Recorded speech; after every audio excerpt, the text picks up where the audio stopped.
pleasant good morning to all. Can we stand for prayer by Pastor Ruth Allen?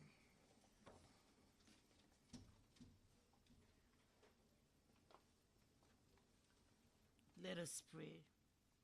O God of help, of knowledge, and of wisdom, we bow before your presence this day, thanking you, Lord, for the provision that you have given.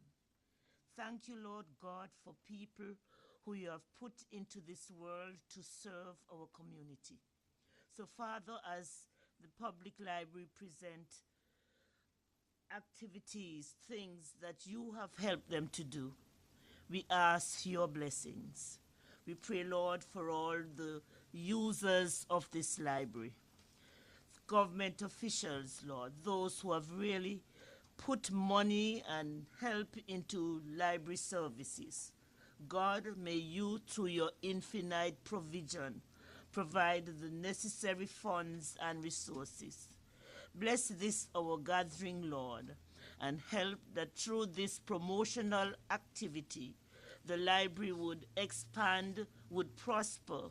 Children and youth would benefit from the service of this public library.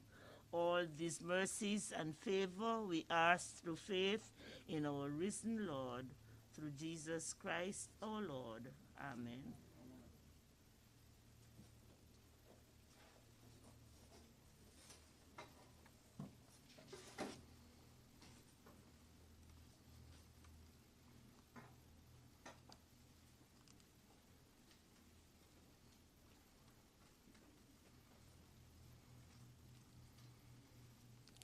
H.E. the Governor, Mrs. Sarah Tucker and Mr. Tucker, Honorable Minister of Education, Health and Community Services, Mr. Charles Kernan, Honorable Parliamentary Secretary, Health, Social Services, Youth and Sports, Mrs. Veronica Dorset Hector, librarians, both here and abroad, invited guests, ladies and gentlemen, boys and girls, a pleasant good morning.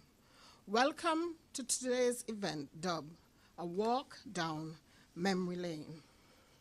Before I give my brief remarks, I would like the audience to give a big round of applause to the library for its 132 years in existence.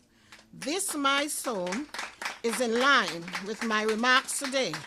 I must say, 132 years is no easy feat.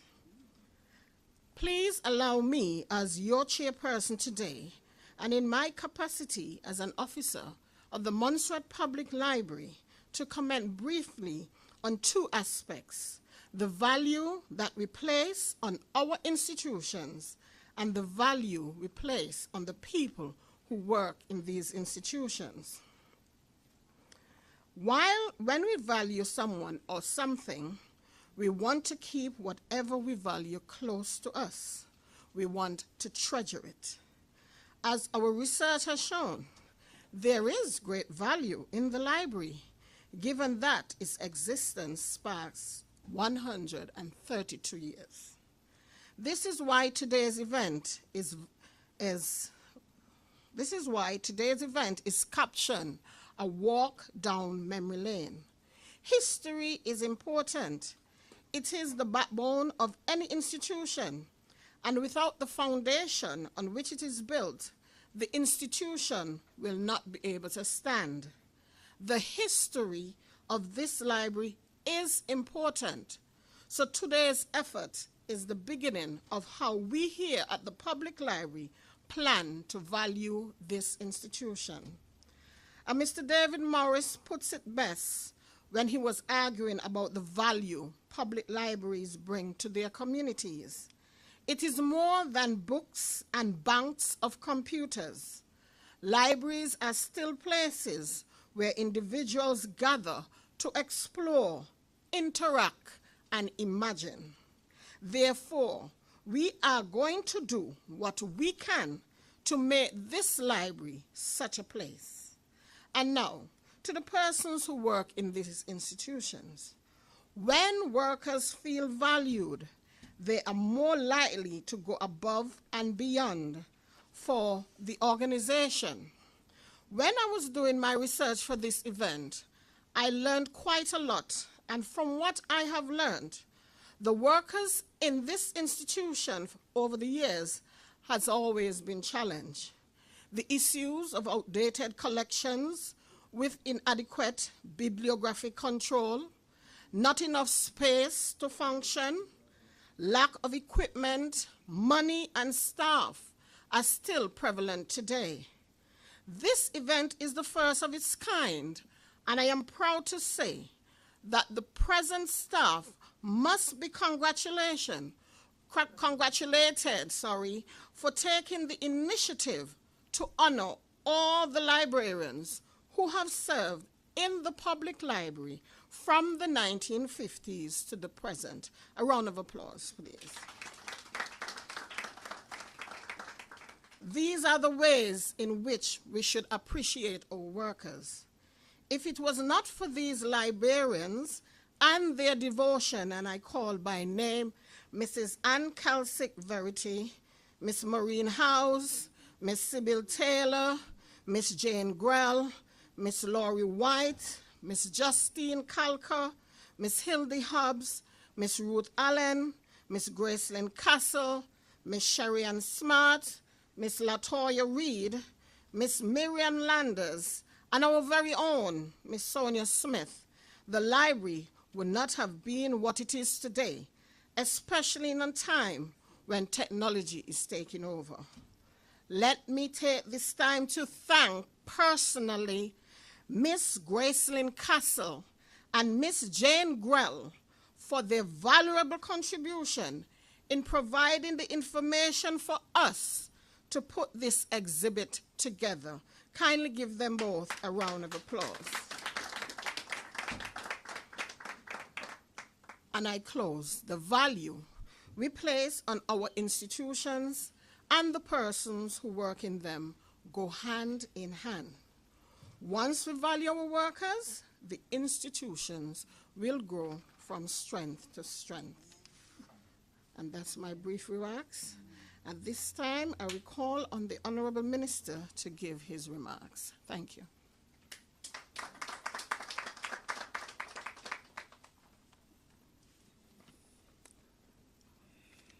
Protocol established. Ladies and gentlemen, brothers and sisters, good morning. It's a Saturday morning, and really, it's not one of those mornings I like coming out to these things. Nonetheless, it is my understanding that it's Librarians Day. 16th April is Librarians Day. The main purpose for this ceremony is to thank the librarians and the library officials of Montserrat for their efforts and for the great and important responsibilities that they are shouldering. The other purpose was to show respect for books and reading books and to underline the importance of books in any society. The more we move ahead, the more we will need books. It is wrong to think that books will be sidelined after the emergence of new communication equipment. Books will gain increasing importance in human communities. The best new communication technologies can do is to facilitate availability of books and conveying the content of books. Nothing will replace books. One point is that if we are after increasing cooperation among our people in terms of thought, experience, and artistic talent, we should increase our contact with books. A book is a collection of intellectual and artistic products, a collection of the knowledge of one or several people. We should truly appreciate the opportunity to use the intellectual products by different people, and this is what books can give us. Therefore, books are a valuable phenomenon and a precious entity. This has always been the case, and the future will be no different. Therefore, it is necessary to pay a serious attention to books. Whether you read them on your tablet or wherever you read them, they're still books. Particularly, we need to read books. And reading seems to be one of the things that we don't do very well in a lot of developing countries. We need to get back to reading. It is necessary to promote book reading in society. This is the benefit of teaching literacy, and especially in an age where you have your cell phones and everything is abbreviated, and English is not spoken or taken seriously, and we wonder at times why children fail English. Well, English is not used on most phones. They have started with abbreviation, and now, sometimes somebody would say HRU, and I would write back, what does it mean? And they'll get all offended. And then I would say, I'll say, I am fine, and then IAF. And then they'll ask me what it means. I say, I thought you all were doing abbreviations. So that is the way it is. But there's no wonder the literacy has become a problem, because the people, we are not encouraging at home to read books. The school and the library is doing their best. The effect of this promotion of reading books is to root out illiteracy, to enable people to make use of the collection of other people's thoughts and artistic talents. This is not possible without reading books. I believe one of the worst and most harmful kinds of laziness is the lack of energy to read books. And if you do not do anything about this laziness, it will increase. Reading books should be promoted in society, and this is a duty that should be shouldered by all the organizations which are responsible in this regard, ranging from primary school to the mass media and public relations systems. I would say I am not satisfied with the situation of our society in this regard. Yes, today the number of books that are published is a lot more than in the past. And just from our November run here with the library, every year we have so many people publishing books. So books aren't going any place. Sometimes the number of books that are published or the copies that are printed each time is several times more than in the past. But this is not enough for our country. An acceptable portion of families' income should be spent on books. I know I'll get in trouble for that one. They should buy books to read and not to decorate their bookshelves and show them off to different people. They must be read. Therefore, one point is the issue of reading books in society. And we need, along with the librarian, the rest of society to encourage that. The issue related to libraries is another issue. Our honorable librarians make major efforts in this regard, and they take major responsibilities. Since my youth, I have noticed the role of librarians whenever I went to libraries. I used to go into the library in Plymouth, and I recall Mrs. Sybil Taylor, Mrs. House, and Jane Grell, Beatrice Ruth Allen, and a number of others. But I always remember Mrs. Taylor because she was a little more quiet one. And I would go in always to tease her. And I would speak very loudly when I get in. I say, quiet, it's library. And as children go in secondary, we just go there just for her to tell us that every time. After a while, she got so accustomed, she didn't even pay any attention to us.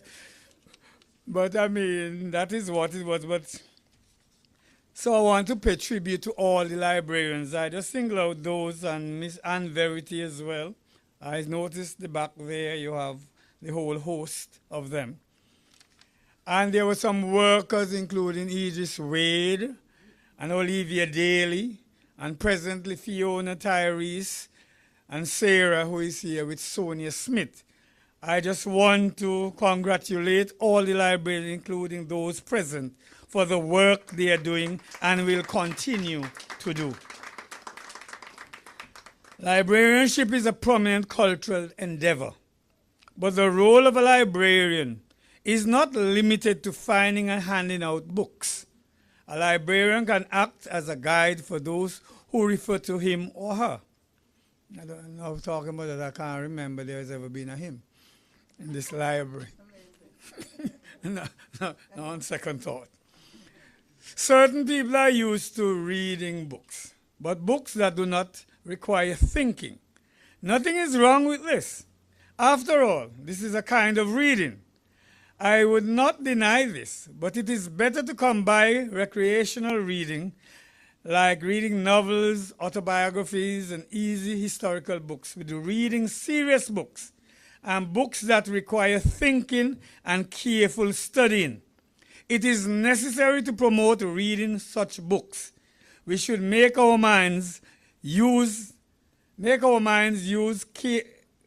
to careful thinking and reflection.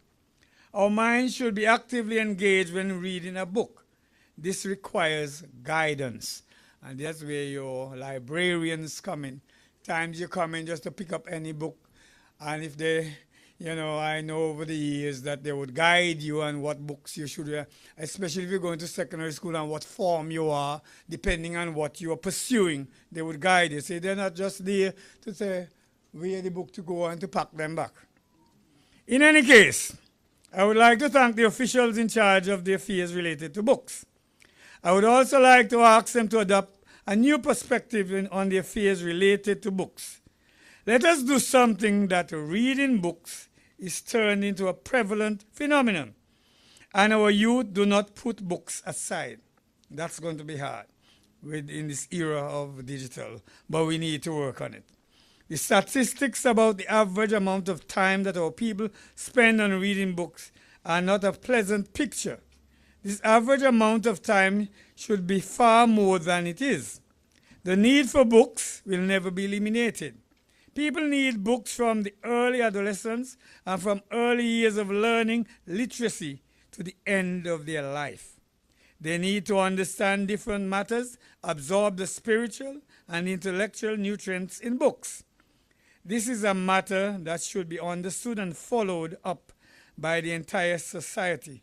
Knowledge is power. And by reading books, you acquire that knowledge which gives you that power. I am grateful to you for your efforts. I am happy about what you have been doing and what has been done so far. And I expect you to intensify your efforts. And may God help you, librarians, and help us all. God bless you all.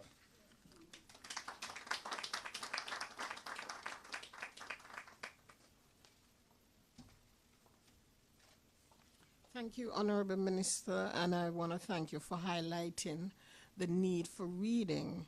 And I assure you that we at the library are doing everything we can because as of next week, we have a one-week camp which will focus on reading and documenting for 5 to 12-year-olds. Thank you.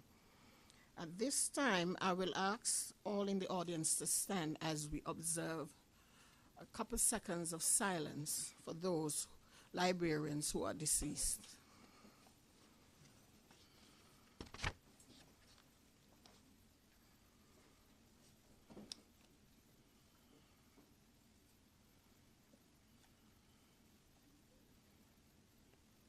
Thank you. Thank you. At this time, I will call on Ms. Aegis Wade to read our first citation, and she will highlight Ms. Jane Grell and Mrs. Sybil Taylor. Ms. Wade? Ms. Wade, as highlighted, is a former worker of the Montserrat Public Library.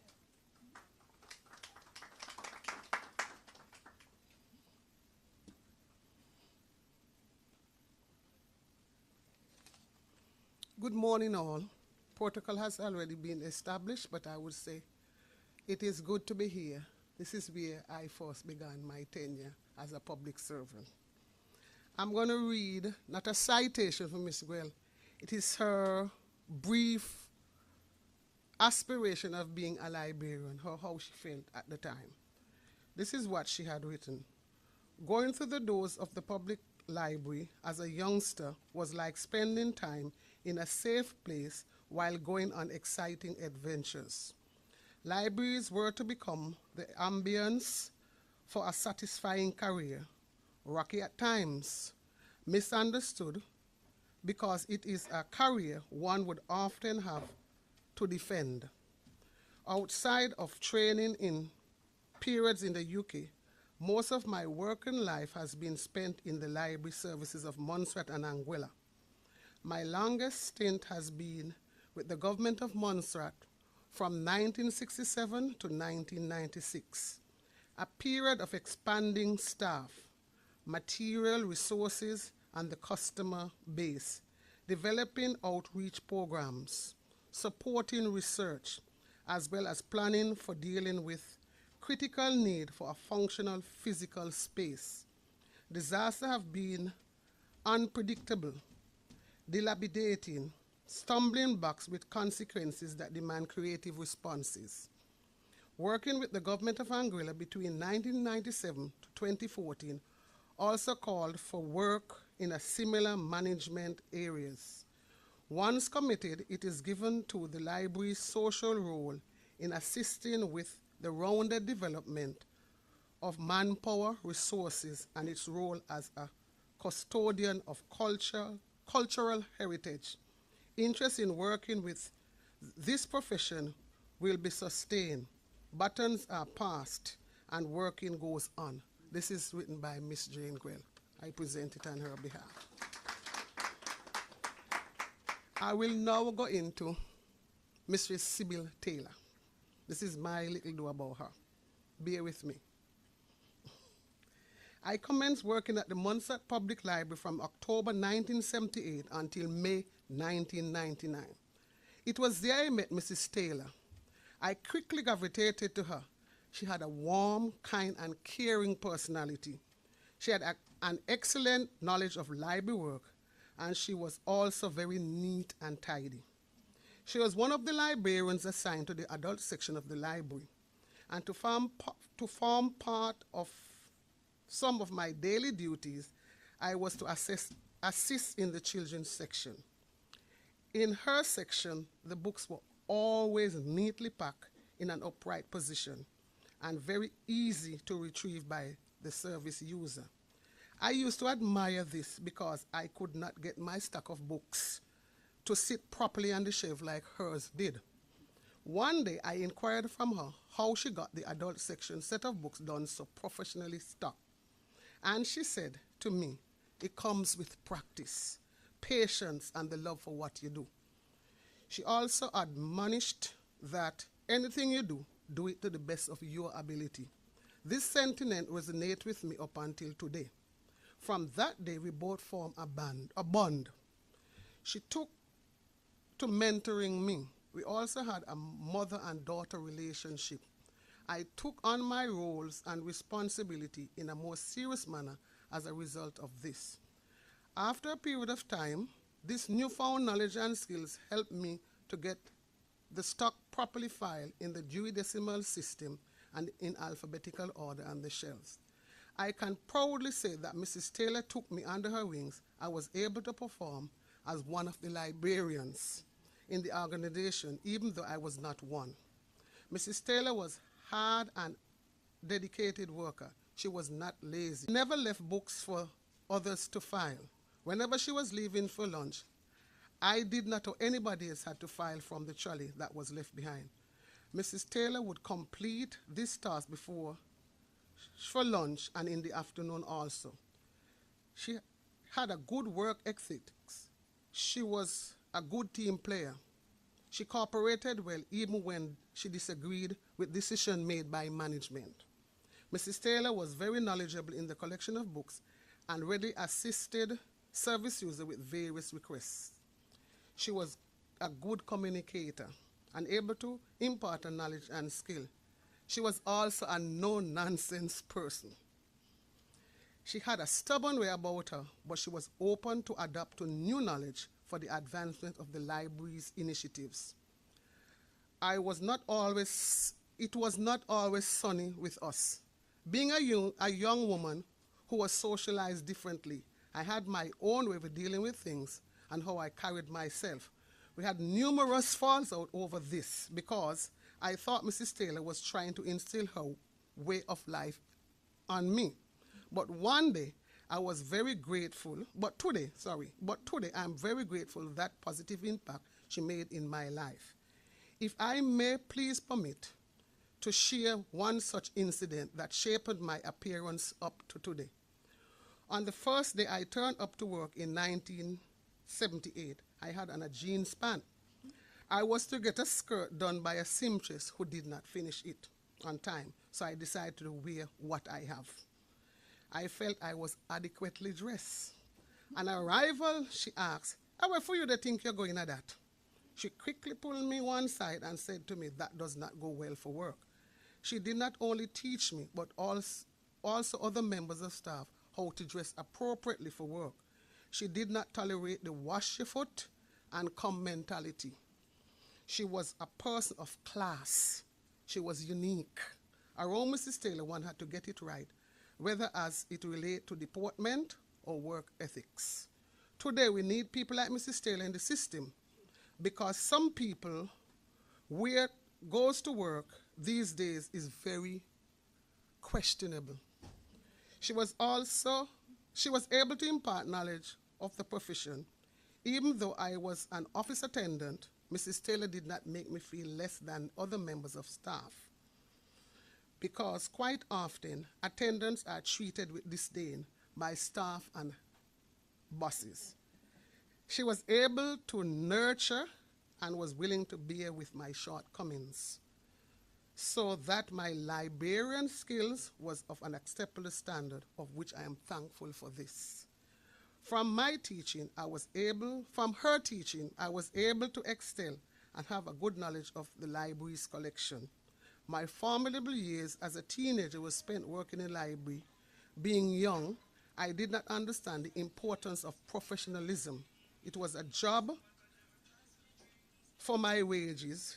It was Mrs. Taylor who taught me to be that person of which I adapted in all of my working days. One thing I could not emulate was her punctuality. I failed miserably with this, not to mention. She was also on my case, but I still do not get it right. She was an entertainer. She was an excellent coffee and tea maker. This skill I also gained from her. Anyone could tell you about that. To me, she was the best in this area. I will always miss her tea and biscuit and cupcake. Mrs. Sybil Taylor was indeed a true icon of the Montserrat Public Library. Her name and other persons who have paved the way for today's celebration should be written on a scroll and placed in the library's Hall of Fame. I thank you.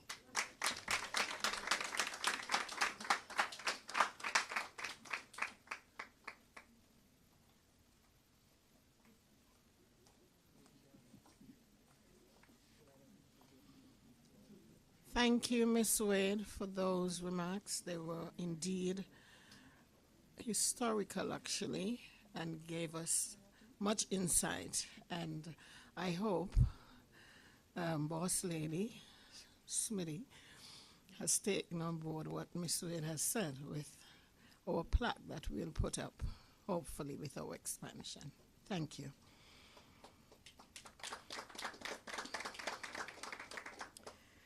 At this time, I'm going to call on the librarian, the present librarian, Ms.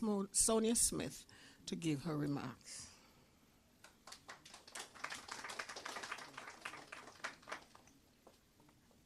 And then after that, she will do the citation from Ms. Gracelyn Castle.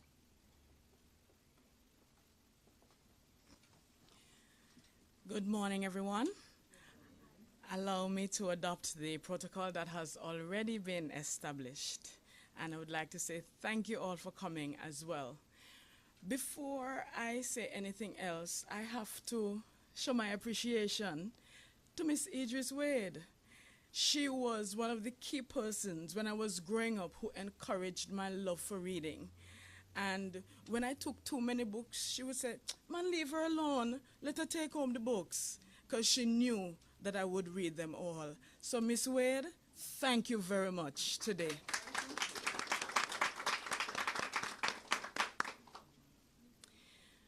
The theme for today is Connect with Your Library. However, I thought I would make a few remarks as to the relevance of the librarian in the digital age. Librarians have come a long way. According to the Encyclopedia Britannica, librarians have been around for 1,000 years, maybe more. The first recorded librarian in known history was Ashurbanipal in Nineveh, today known as Iraq, who systematically organized a library in the ancient Middle East, and this was established in the 7th century BC. We have been around for a long time, and I believe that we will be here for another 1,000 years at least, should time last. There was once a time, and the minister spoke of this, when librarians were known just for shushing little children who were being noisy or ensuring that the talking couple in the corner was not disturbing anyone else. Up until today, to shush or not to shush is still an ongoing debate. Whole articles have been written on the topic. However, with the rapid developments in the information age and the inception of the internet, this is slowly changing. Does this mean that librarians are no longer relevant or needed? I say a resounding no. In fact, with the emergence of new technologies such as augmented and virtual reality, app development and coding, the increase of the online gaming genre, and in the finance world, the discovery of cryptocurrency, the need for librarians has never been greater. Rather than just being the experts of information search and organization, librarians are now being tasked with introducing users to these emerging technologies and, most importantly, helping them learn how to apply them to their daily lives. This requires a different kind of knowledge and skill set that librarians are currently learning to acquire in addition to their core assignment, which is the organization of information in order to provide for easy access to information. The United States Marines have an interesting slogan, which I firmly believe can be applied to librarians the world over. But especially here in Montserrat, as we as a nation have had to overcome so many challenges over the years. This slogan is improvise, adapt, and overcome. We as librarians have been able to use the tools and the materials that have been available to us in order to create programs that promote literacy, lifelong learning, and to preserve our culture and heritage. We have had to make the proverbial dollar out of 50 cents. We are thankful today, therefore, for the support of the government of Montserrat through the Ministry of Education, parents, teachers, and the community who provide donations of materials, time, and money that assist us in making an impact in the society. We have had to improvise, and let me add, we are still doing so. We have had to adapt to the changes in technology and information so that we could, yes, remain relevant in a time where most persons think that everything is available on the internet. We have had to devise new ways of researching as we impart it to those who need it. We have had to adapt to the way we respond to users in the pandemic and ensure that the library is still being felt through the digital tools that are available to all, such as Facebook, Zoom, Google Meet, and other similar technologies. We continue to adapt. We have overcome. The mantra of the librarian is his or her ability to overcome. And I want to say, Minister, even though there are no male librarians here, I have met a few of them overseas. So we have overcome disaster. We have overcome small spaces with creative adjustments, as well as small budgets. Librarians have been relevant and will continue to be relevant to the society, I believe, in the years to come. So today, as you continue to connect with your library and librarians, remember, continue to show your support by becoming members. Join our Friends of the Library program and give of your time or whatever materials you may have to offer. We will gladly receive them. I also take this opportunity to thank the current full-time staff members and volunteers, Ms. Sarah Sweeney, Ms. Fiona Mead, Mr. Tyrese Hertzman, and Mrs. Esther Lewis. They continue to ensure that the library remains productive and, yes, relevant to the Montserrat society. This walk down memory lane indeed shows the evolution of the public library into the organization that we have today, and I join with everyone in thanking the former librarians and the previous ones who have served in Montserrat. Thank you one and all for celebrating with us on this National Librarian Day.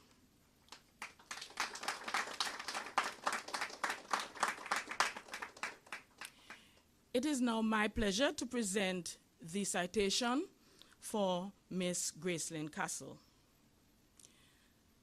An exciting career. Thanks to the services offered by the staff in the public library when I was a child, I was drawn to the profession of librarianship. I can recall Justin Colker and Jane Grell bringing new acquisitions to the attention of avid readers like myself. They eventually created a nook where new books were displayed.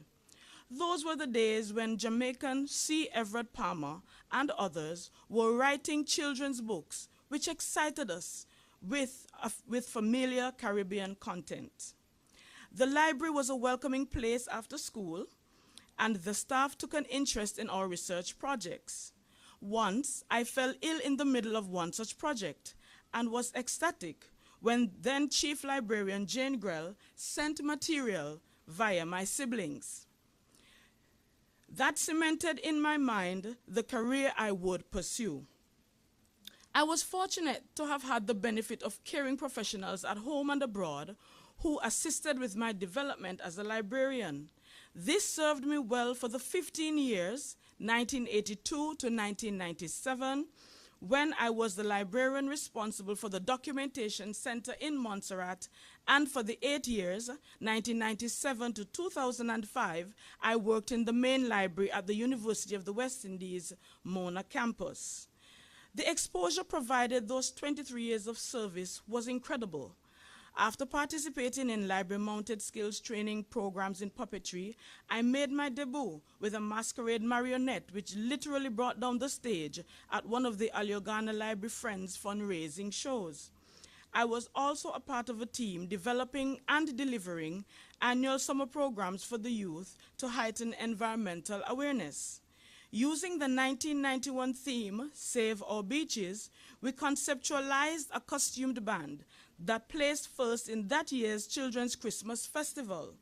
We collaborated for the production of videos on the island's water resources and Amerindian heritage. We were involved in the research and design of the new library building in Plymouth, which unfortunately was never occupied. We welcomed emerging technologies and improved reference and other services. I was tasked with coordinating Montserrat's involvement in a number of regional information systems, such as CARISPLAN, Caribbean Information System for Social and Economic Planning, CEIS, Caribbean Energy Information System, CAGRIS, Caribbean Agricultural Information System, CASTIN, Caribbean Science and Technology Information Network, the OECS Infonet, Organization of Eastern Caribbean States, Sub-Regional Information Network, and MedCarib, Caribbean Health Sciences Information Network. During my tenure at Mona, I was involved in the curating of exhibitions on such Caribbean stalwarts as Barbadian author George Lamming, cultural icon Professor Rex Nettleford, and Caribbean historian Professor Roy Oggy. Some of these exhibitions were taken around the region. From time to time, I would run into academics who I had met when they were doing research on Montserrat. Very often, they would donate material to the Mona Library as a token of appreciation for the assistance they had received from the Montserrat Public Library. This assistance is acknowledged in dissertations and theses and is a tremendous source of satisfaction. There are those who think that librarianship is boring, but I can truly say that it is with pleasure that I look back at the valuable experiences I gained as a librarian. These helped to prepare me for my current position as head of the UWI Open Campus site, formerly the School of Continuing Studies, to which I was appointed in 2005. Information services and research continue to be of critical interest despite the transition. Citation of Ms. Gracelyn Castle.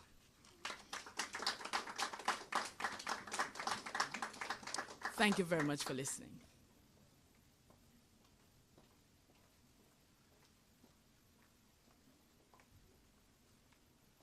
And thank you, Ms. Smith, for highlighting the work of Ms. Gracelyn Castle. At this time, I'm going to call on the Executive Officer at the Montserrat Public Library, Ms. Sarah Sweeney, to give a citation on the present librarian, Ms. Sonia Smith. Ms. Sweeney?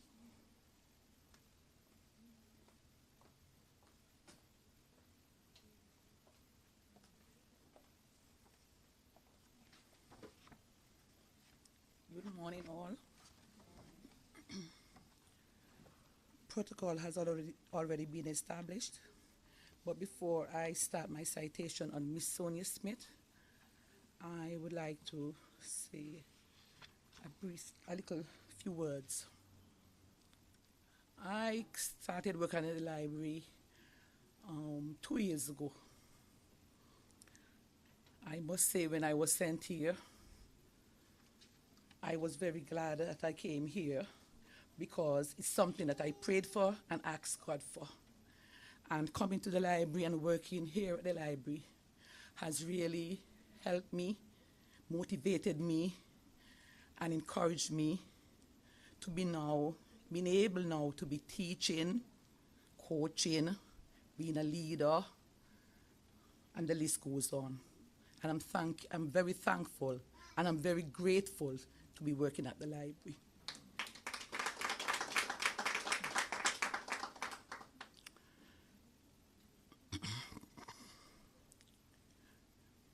Protocol has already been established. Citation on Miss Sonia Smith. Miss Sonia Smith hails from the village of Corkhill. She is a graduate of the Montserrat Secondary School and stepped into the working world upon graduation. Although the sixth form has been closed because of the volcanic crisis, she knew that she had to continue her studies. So she enrolled in the University of the West Indies Distant Education Program, where she obtained a certificate in public administration. This allowed her to gain the necessary A-level qualification so that when she got the opportunity to obtain a scholarship through the government of Montserrat, she was able to advance her studies at the UWI Mona campus, Jamaica. While there, she successfully attained a Bachelor of Arts in Library and Information Studies with a minor in literature. She returned to the island in 2007, where she took up her duties as assistant librarian. During this time, she worked both at the Montserrat Public Library and Secondary School Library. Her time at the Secondary School Library allowed her to work with both teachers and students to assist with the development of programs to further the research and reading skills of students. In 2008, she was fully appointed to the Montserrat Public Library, where she now works as a librarian. During this time, she has worked with the schools, community groups, and organizations through programs and workshops that promote lifelong learning. She strongly supports the development of local authors on the island and the public library often promote those local works through book launches and ensures that this was placed in the library's Montserrat collection for preservation. In a desire to see the continued preservation of documentation for the next generation, she sought further study opportunities.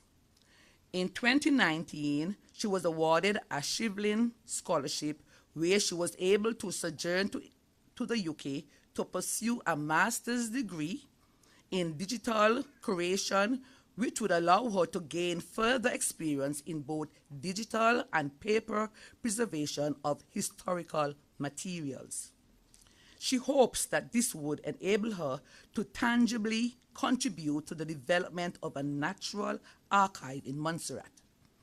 It was in early 2020 that COVID took the world by surprise, but through it all, she persevered and attained her qualification with distinction and is now a Shivlin Scholar. Ms. Smith continues to work towards the development of the library programs on Montserrat, with an eye towards the future expansion of the current library space.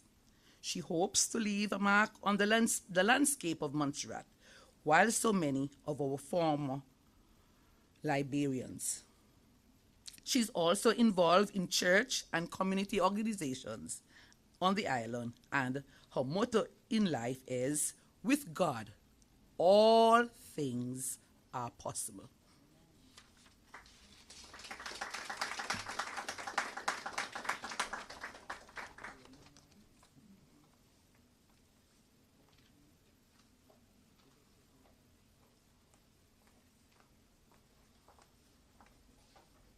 Thank you, Ms. Sweeney, for highlighting Ms. Smith's achievements.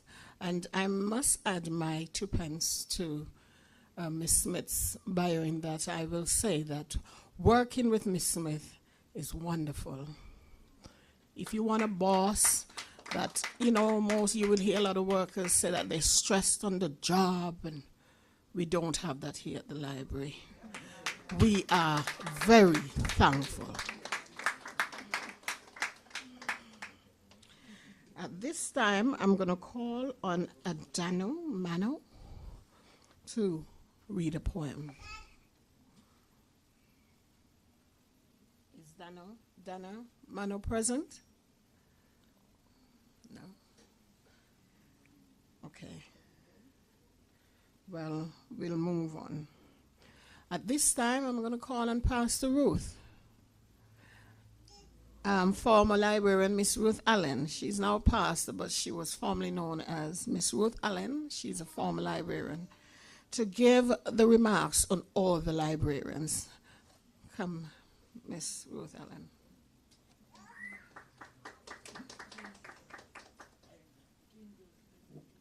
Yes, but it's on behalf of the librarians. This was done by Miss Jane Grell. We had asked her to prepare. Okay?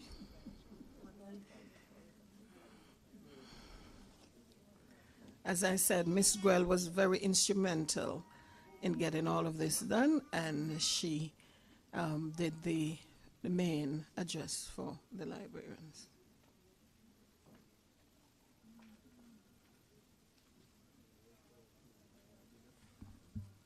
Good morning. I would like to adopt the protocol that has been established. She caught me because my instructions were slightly different after I deliver Jane's address to say these words, but in obedience to the chair, I'll do so. Miss Grell, she says, "Thanks for giving me the opportunity to reminisce, vent, and connect. Congratulations also to the library staff for organizing this event. I have met Sonia already, and she's a good ambassador. It was also good to meet Fiona Mead, who has shown interest and zeal in getting the job done. I know she will get the support to advance her career in library and information services. The future looks promising. To the entire library staff, I hope everything will go smoothly with your upcoming move and that you will have the space and other resources to respond to the information needs of the community. And as a former librarian, I like to extend my congratulations and thank you to the present staff for having this event to recognize those who went before you. And we thank God that we were able to keep fires burning so that you can build. So may God continue to bless the library staff as they continue to give service to God, because it's a public service, and to your community. God bless us all.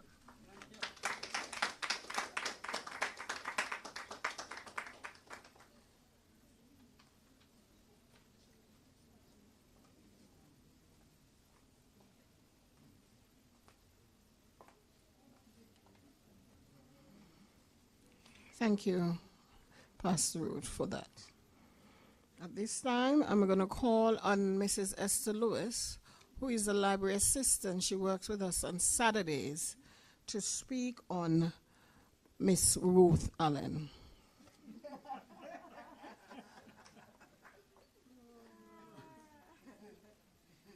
Good morning, everyone. The protocol has already been established.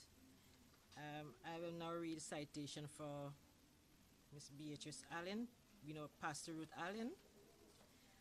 Before I start, I must say that Pastor Ruth is instrumental in my being here on a Saturday morning, because I can remember I came in the door one Saturday morning and there were like 100 children in here, and she was back and forth, and she said, Mrs. Lewis, can you please give us a hand? I said, no problem. And after that she said, Mrs. Lewis, if you don't mind, can you take time out to give us a hand on a Saturday morning? I said, sure. And I talked to my children and said, I'm here every Saturday morning from 10 o'clock until 2 o'clock. I must thank you, Pastor Ruth. I will now read your citation. Beatrice R. Allen has professional experience in the areas of education, teaching, librarianship, and Christian ministry. She served the government and people of Montserrat as a civil servant for a period of over 40 years, from September 1962 to 2004, teaching in various schools and at the Montserrat Technical College as an instructor in English and mathematics. As a trained teacher, she attended Leeward Islands Teacher Training College from 1969 to 1971 and also earned a certificate in education from the University of the West Indies in 1974. She took responsibility for the development of school libraries, the mobile community library services, and the children's reading and storytelling programs. When in 1997 staff numbers were reduced to 1 librarian, 1 library assistant, 1 clerical officer, and a part-time cleaner, Ruth, as the senior librarian, was responsible for planning, organizing, and directing the development and operation of library and information services in Montserrat. She attended various regional and international conferences and presented papers on the policies, vision, and programs of the Montserrat Library Service. In 2001, she was behind the move from the temporary library facility in Woodlands to bigger and more amenable accommodation in a mini commercial complex in Braids. Some services that had been shelved, for example, the story hour for children on a Saturday morning and the craft workshops, were reintroduced. During this period, external interest in Montserrat and library services resulted in UK schools raising funds for a bookmobile. Further assistance from MAC 89, a UK charity, and a number of other donors resulted in the handing over in June 2003 of a refurbished vehicle inclusive of a book of a stock of books. Shipping from the UK to Antigua was provided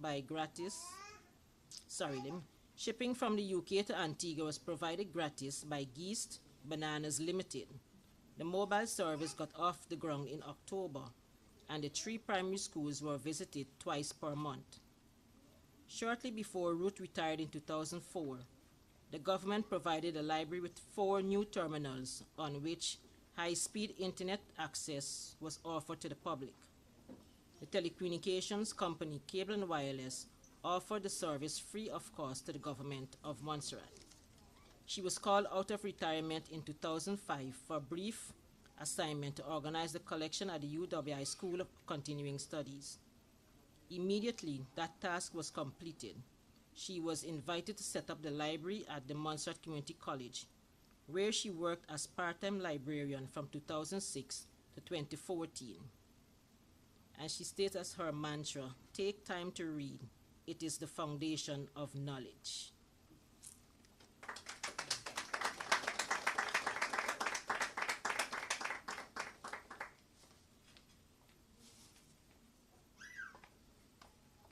Mrs. Lewis, thank you. I actually went to look at the dates. We are looking at 18 years. Could you give Miss Lewis, that she's been around, could you give her a round of applause, please?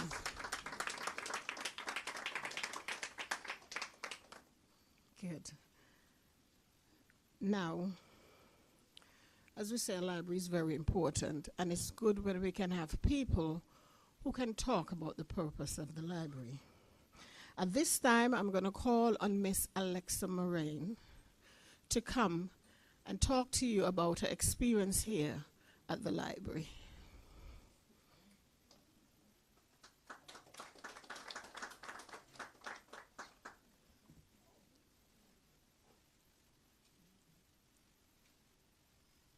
During the summer of 2018, I was spending a lot of time at my grandparents' house.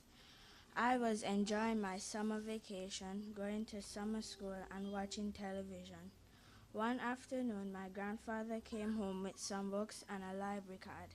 He gave them to me and told me when I was finished reading them, I needed to go back and get new ones. I tried to read them, but I didn't enjoy the Hardy Boys and Nancy Drew, so I took a long time to read them. After that, my mom took me to get new books, and I got to borrow the ones I liked. I read all the Babysitter Club books and moved on to other books and series like the Wimpy Kids. I enjoy reading many different books now. Recently, I discovered a Caribbean author named Colleen Smith Dennis that I enjoy. Since I have been reading so much, I enjoy composition writing much more, and my grades in comprehension and spelling have improved. I know my mom is very happy with my grades now. I would like to encourage all children on Montserrat to become a member of the library. Trust me, it will improve all areas of your life, especially at school.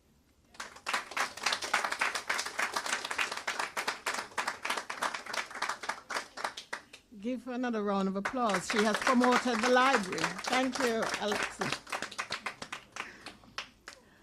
At this time, I'm going to call on Miss Candy Williams, who's going to take us back to Plymouth. Miss Williams, Mrs. Williams.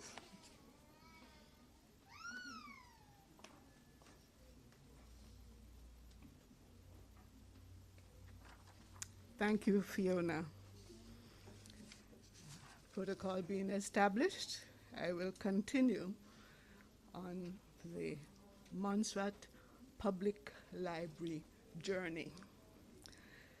Circa 1957 to 1958. I've chosen these dates because that would have been about the time I was allowed to join the library. Of course, one had to get permission from parents to join, with the assurance from the librarian that she would overlook and guide my choice, our choice, the young people's choice of reading material.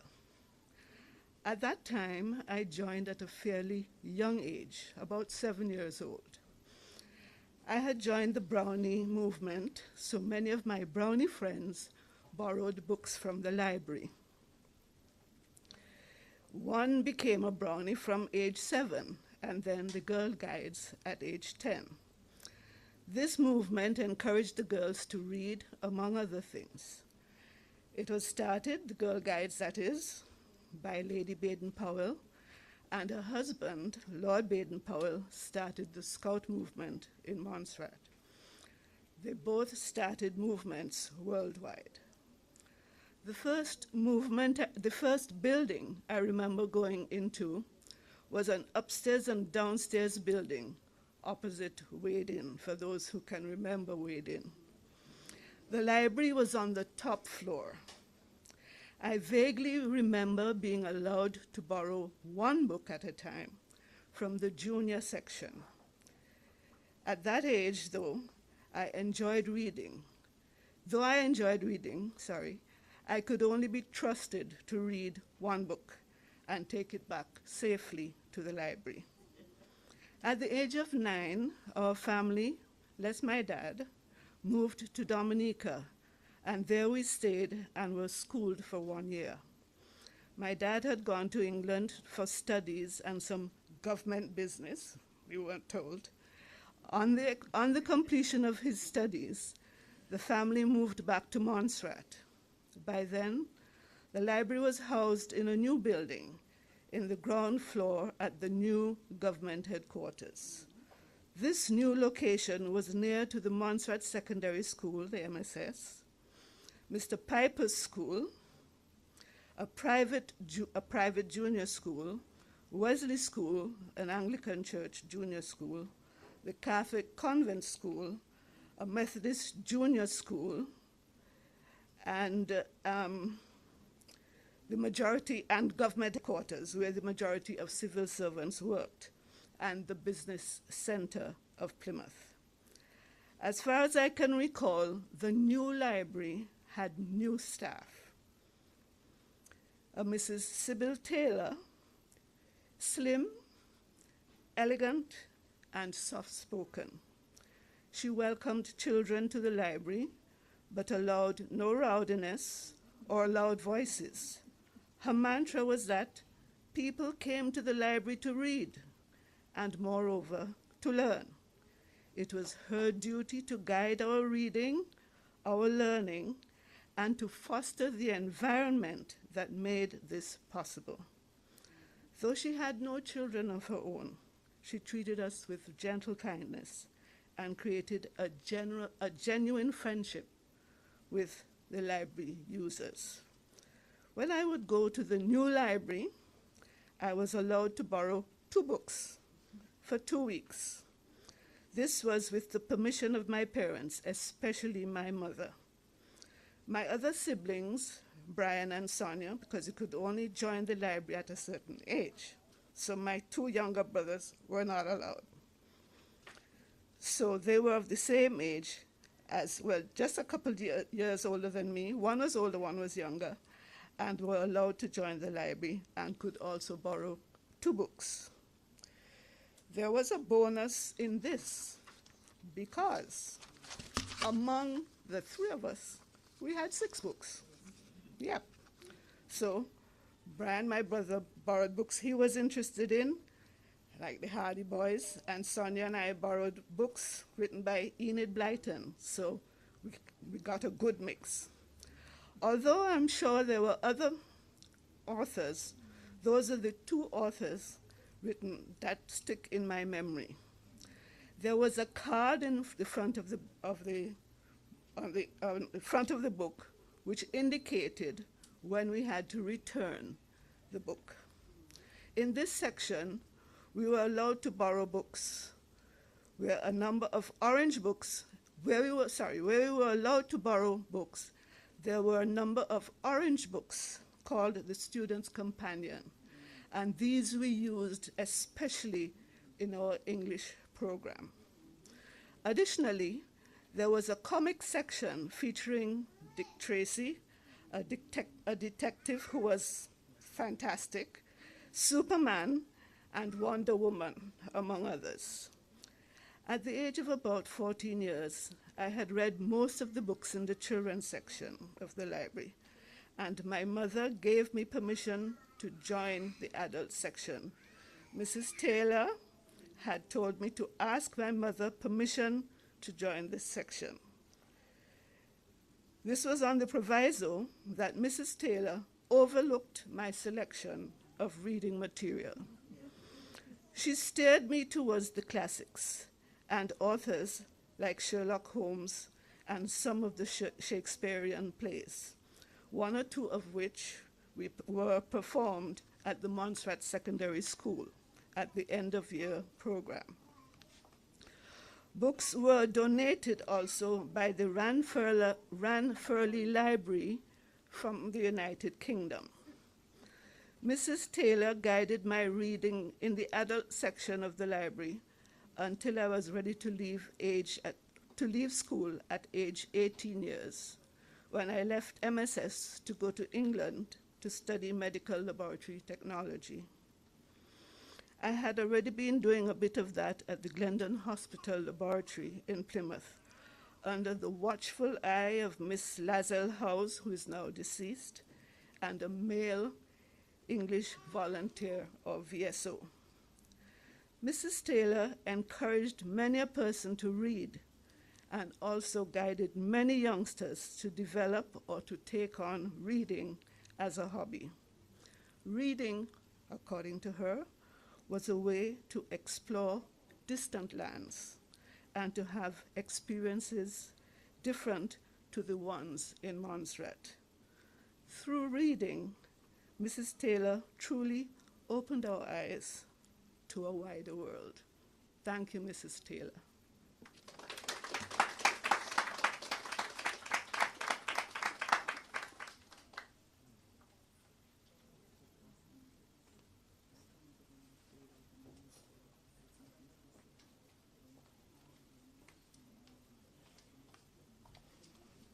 Thank you, Mrs. Williams. And I must say that today, the number of books that one can borrow has now raised to 9. 9. At this time, I'm going to call on Miss Sonia Smith, the librarian, because at this time we are going to honor the first appointed librarian to the Montserrat Public Library. And history has shown us that it's a lady by the name, she's now deceased though, Mrs. Ann Kelsick Verity. And we are going to do that presentation at this time. When Miss Smith is finished with the read-up, the bio that we have on her, we are going to ask Mrs. Kathy Buffon, who is representing the family today, to come and accept the award on her behalf. Miss Smith.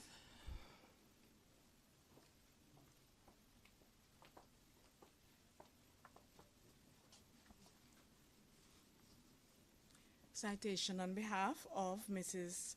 Ann Kelsick Verity. Ann was born in Plymouth, Montserrat in the 1920s to Thomas Kelsick and Christian Kelsick nee Bladen. Take up the job of librarian at the Caribbean Development Bank, known as CDB. When she left Barbados in 1989, she joined the East Caribbean Central Bank in St. Kitts as librarian archivist, where she worked until her retirement around 2005. She died in St. Kitts in 2019. The Montserrat Public Library recognizes the stellar work that Mrs. Kelsick has made to Montserrat. I'll now invite Mrs. Buffon to receive the plaque on her behalf.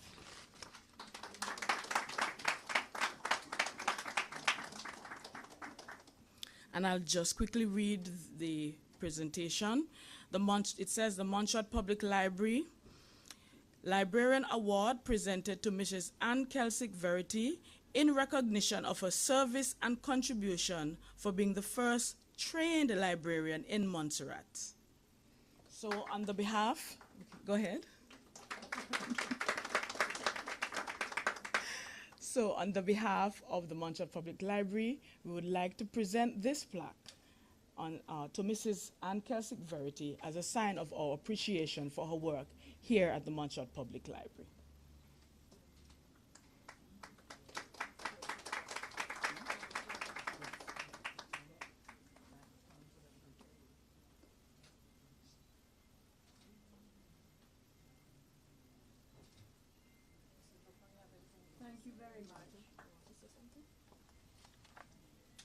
Thank you very much. I'm sure that her family will be very grateful to receive this award.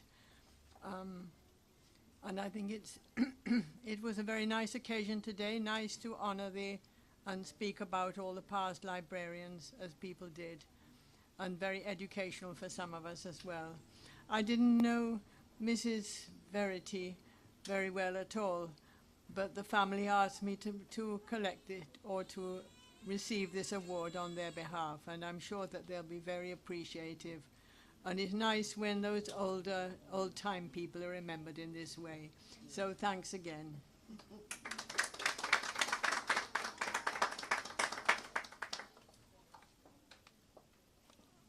Thank you, Mrs. Buffon, for accepting the award.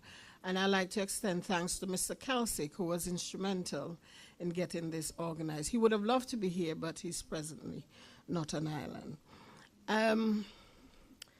We are going to get into the distribution of tokens and prizes for the quizzes that we did. But I want to just highlight the exhibition that you all are seeing here. I know it brings back memories for a lot of you here in the library today. We have the buildings where the libraries were, where they were set up from time to time.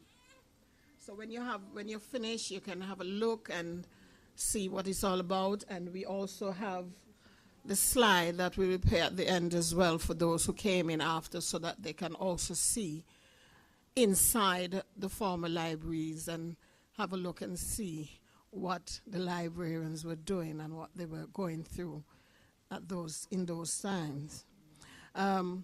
I would also like to thank some persons personally. We want to thank Tyrese. Tyrese was the one who did the presentation on the slides. Tyrese is a clerical officer here at the library.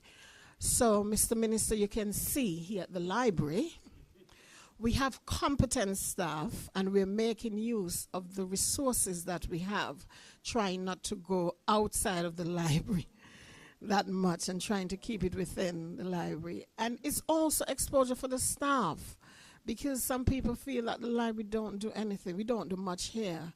So we are also developing our skill gaps here at the library, so that we'll be better able, if we transition anywhere else, we can function. Okay? I would also like to highlight a young lady who, she is someone who gives to the books to the library. Her name is not coming to me. I'm going to get it in a bit. And she came into the library one day. Help me, boss lady. The lady that did the decoration. Remind me of her name again. The decoration.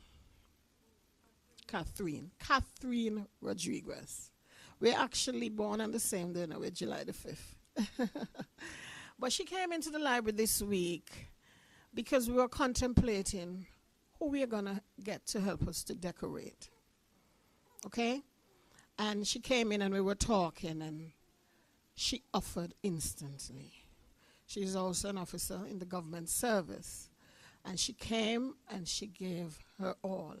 So part of this decoration that you see, the balloon drop outside, and these balloons, I kind of got the trees, because that's Montserrat flora and fauna, to include. It's all about Montserrat today.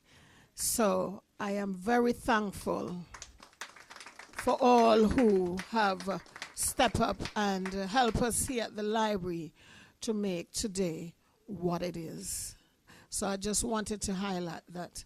But also, before I go, I would like to call on Mr. Bath. Mr. Bass visitors here regularly at the library, and when I was doing my research, little did I know that he was involved in the life of the librarians. Mr. Bass, I would like you to come and give your brief remarks at this time.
Good day, everybody.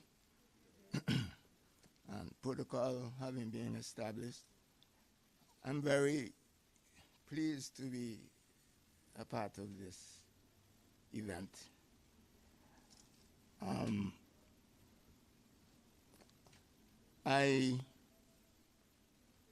Over the years, I've made some, or I've written my recollections for my children.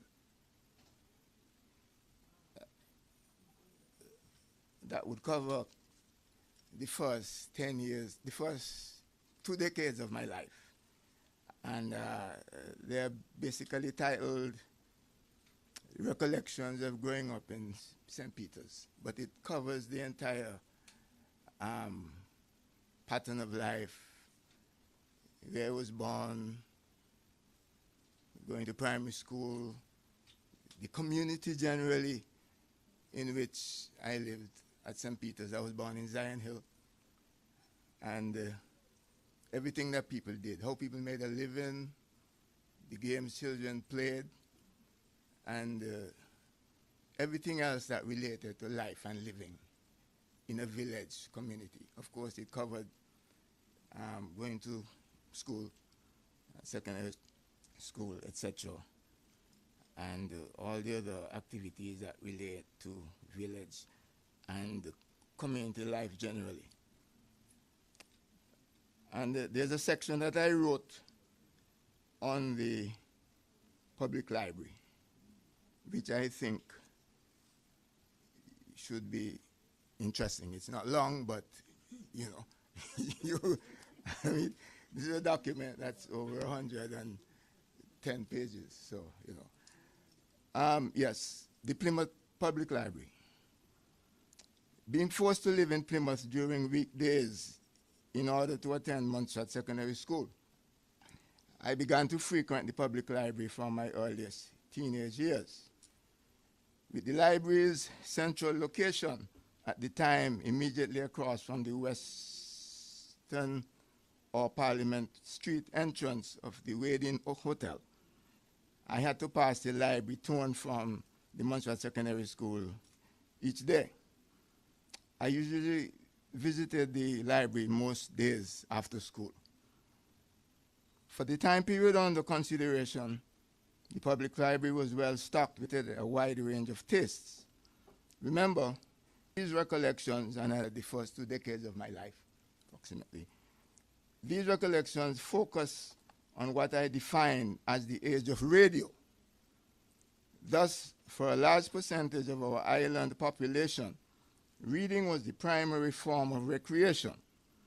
The market was well served by popular writers who met the demand for all types of novels, historical and romantic, westerns, military history, children's books, etc.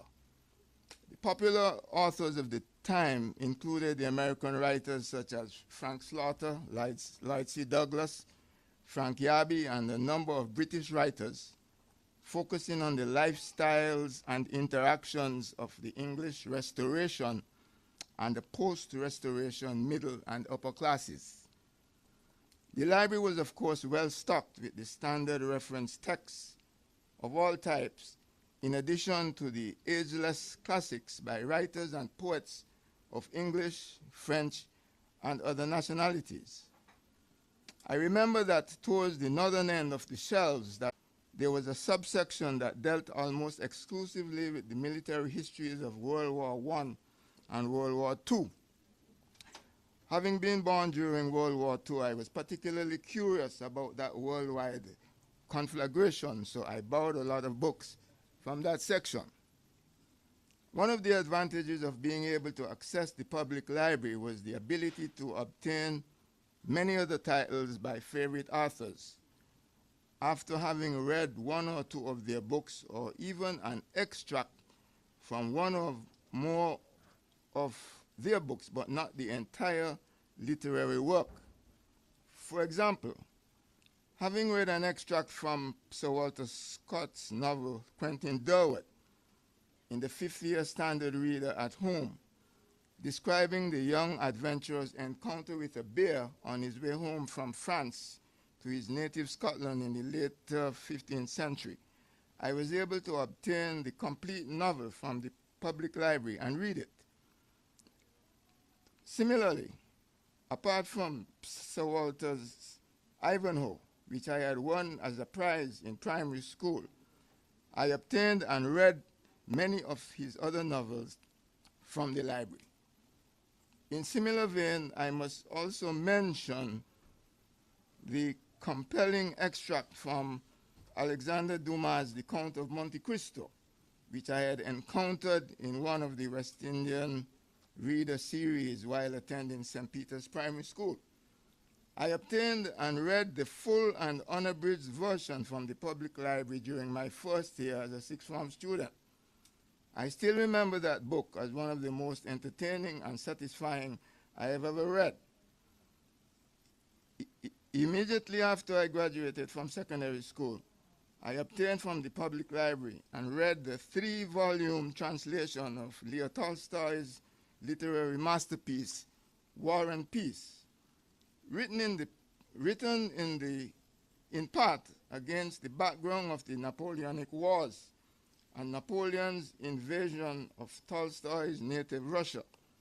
The book fitted into the European history I had studied as an advanced level higher school student in the sixth form. War and Peace has been described as the greatest novel ever written. From my limited perspective, it would be difficult to disagree with that opinion. It has been a long time since I first read War and Peace, but I still remember several quotations from it. I subsequently read the other works of Tolstoy that were in the library at the time. My remarks on the importance of the Montserrat Public Library at this particular phase of my life would be incomplete if I did not mention the following. The first was the library's very considerable stock of American Western novels.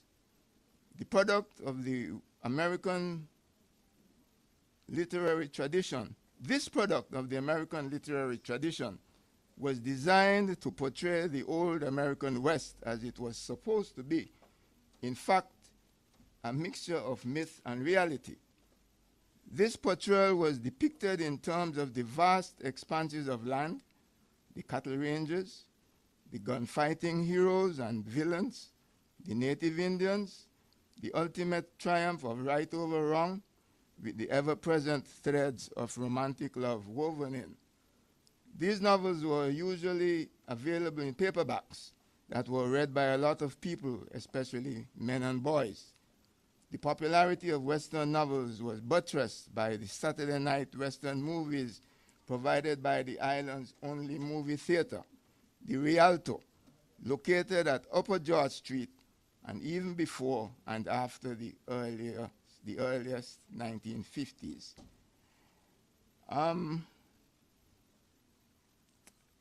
I will just read one or two more items here, paragraphs here, dealing with the public library. as I said, I wrote for my children in my recollections of growing up in St. Peter's village. Even the most casual commentary on the volume and the quality of the reading material provided by the public library would be incomplete without some mention of the stock of magazines and the newspapers on display upon the long table directly across from the librarian's desk that was located immediately to the right of the main entrance. The news magazines on that long table included Life magazine, and other major popular USA publications, some of which I already mentioned above in the list of magazines periodically sent home to us by relatives resident in America. There were also British magazines and some major British newspapers to which the library obviously subscribed. Two British magazines I remember that were particularly outstanding. One was the London Illustrated, a weekly picture magazine unique in regard to the large number of black and white photographs, each with its own descriptive caption and covering a wide range of UK and Commonwealth events. The other British magazine was also called the Illustrated. This too was a weekly publication, but partially printed in color. It provided some current news, usually of global significance, crossword puzzles, and other mentally challenging material. Several copies of this magazine were also received at the Montserrat Secondary School each week, providing much useful information and intellectual stimulation. Both of these British magazines are no longer published. One of the reasons why the school was able to get these magazines certainly every week was that BOSC, the British Overseas Airways Corporation, now called BA, used to come to Antigua 7 days a week. So, you know, the movement of mail and of all types was very easy. I think that's about it. But the library, keep in mind that this was the pre-transistor age when the transistor radio came into common use in Montserrat around the late 50s, around 1958. Prior to that, people read for entertainment, they read for information, they read for research, etc. So the library was a very effective tool in providing the information that people needed. And I just want to say that at this point in time, and over the years, and I knew all the librarians, some of them have been my great friends over the years. We have a large stock of documents and records, and it would be good if somebody is trained in the maintenance, preservation, etc. Somebody, not the manager or the chief librarian, somebody who is doing that constantly on an everyday basis. Preservation, protection, etc. of documents and records. And finally, I just needed to say that over the years it has been said that the Montserrat Library was about the best in the Leeward Islands. Thank you very much.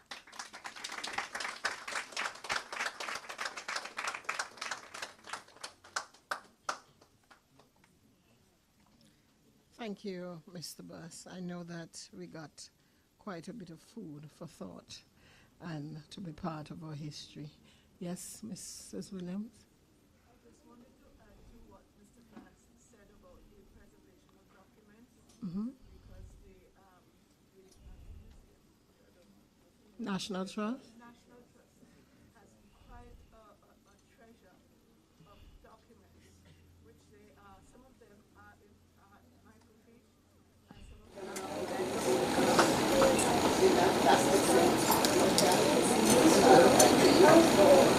collaboration with the National Trust. Yes, we have started that process.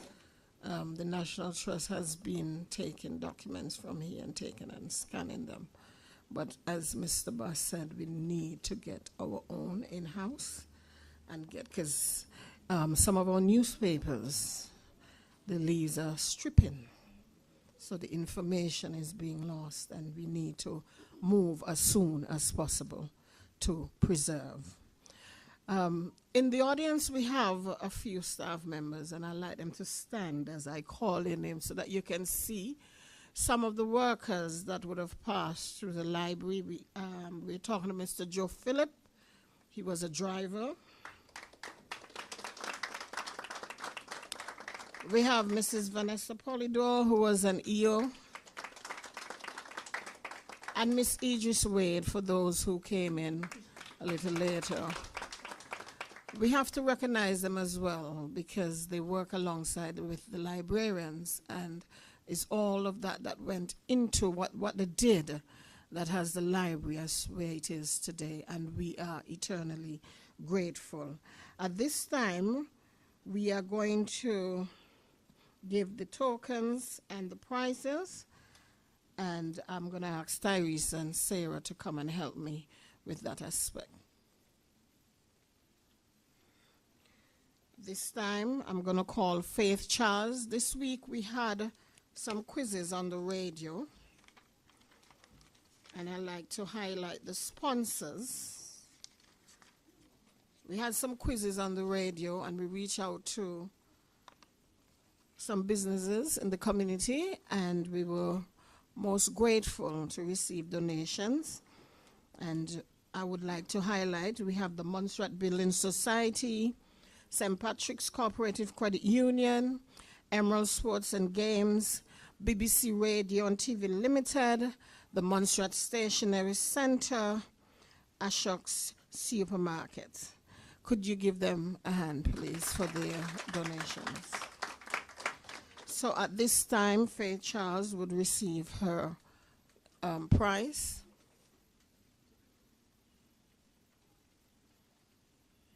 Turn to the camera, Faith.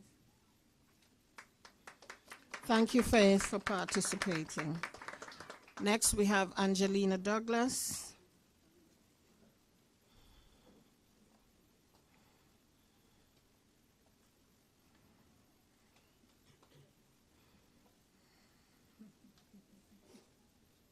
Thank you, Angelina, for participating.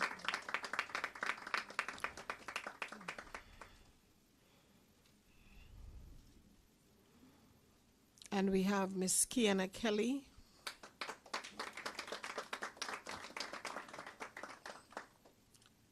Thank you as well, Kiana, for participating.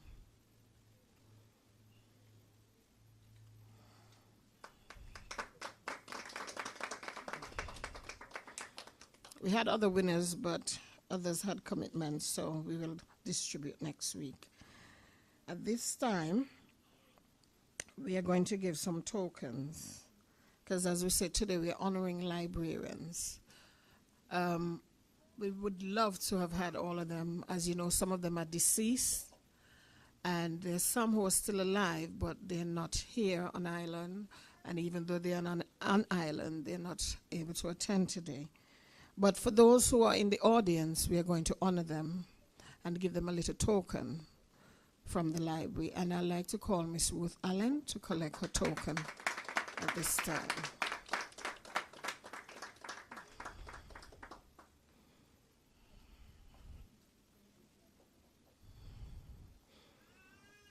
Thank you, Miss Ruth.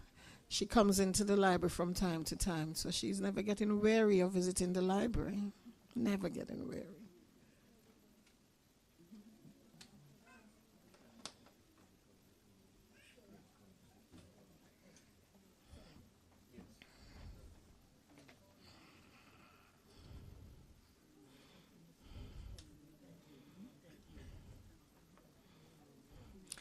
And with the staff, want to honor who we call one of the best bosses to work with. And that is Miss Sonia Smith. I'm sure she wasn't expecting it. She wasn't expecting it because when I ran it by her, she didn't. She told us not to bother. But we could not have had this day. We have to recognize our own. And this is on behalf of the library, Miss Smith.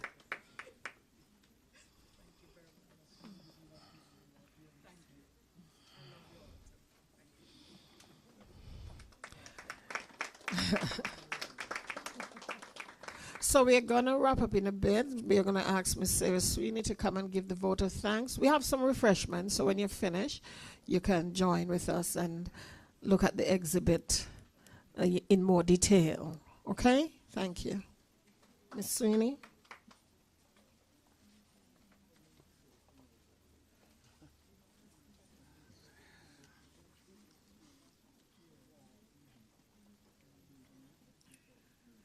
It is my task to give the vote of thanks.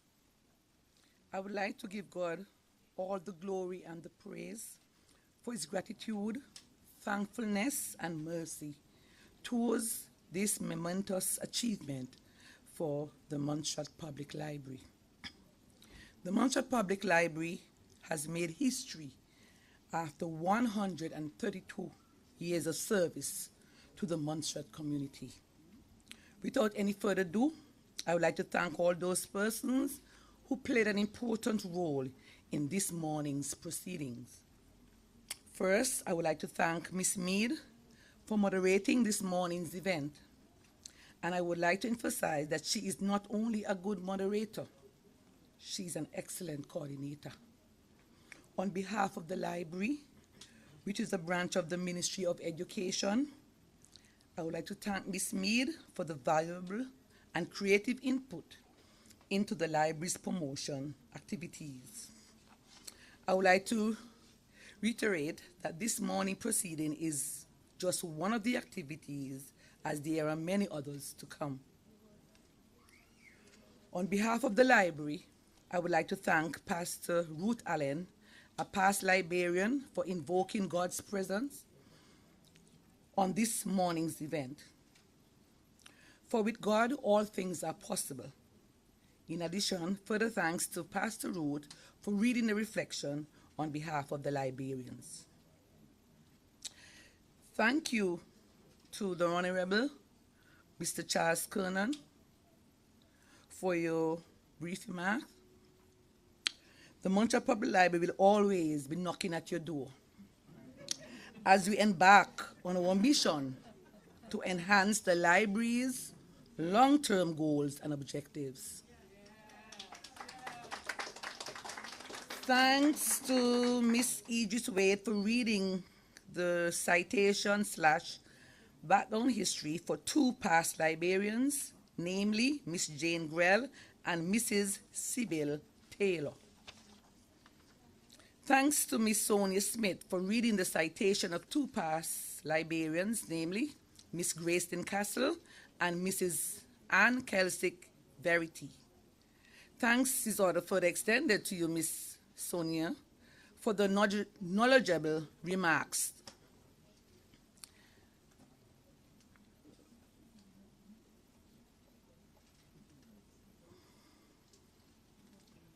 Thanks is extended to yours truly, let me tap myself on my shoulder, for reading the citation for our present librarian, Miss Sonia Smith. Gives me great pleasure in doing that. Thank you, God, for the gratitude and the love that you have empowered onto all of us here at the library. Thanks to Mrs. Esther Lewis for reading the citation of Pastor Ruth Allen, one of our past librarians.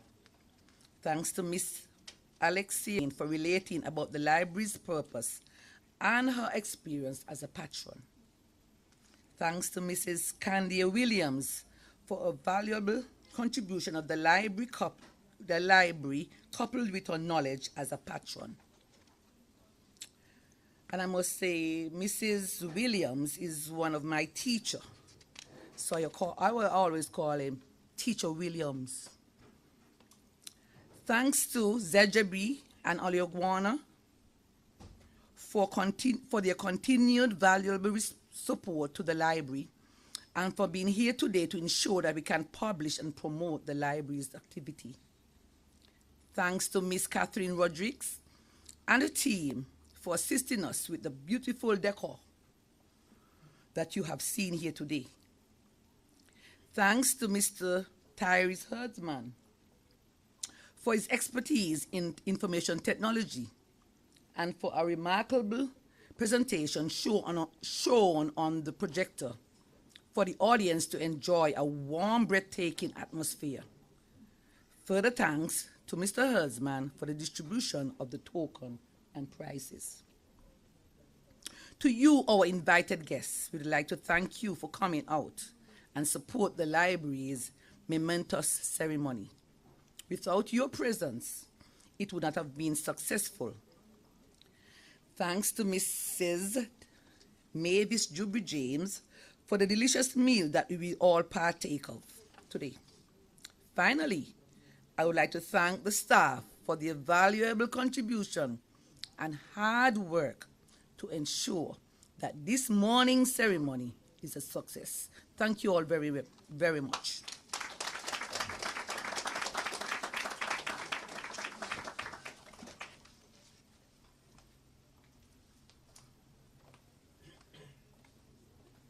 Thank you, Ms. Sweeney, for the vote of thanks.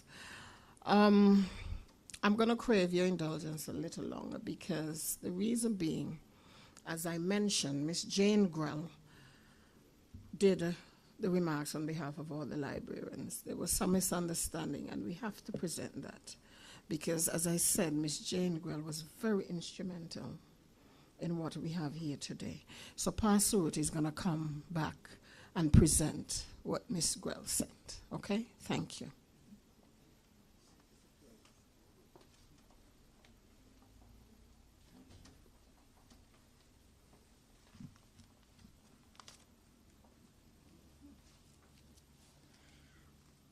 Good day again. Well, I was trying to get a quotation from Shakespeare. All I could remember, if music is the food of love, play on. So if library knowledge can be your source, listen on, please.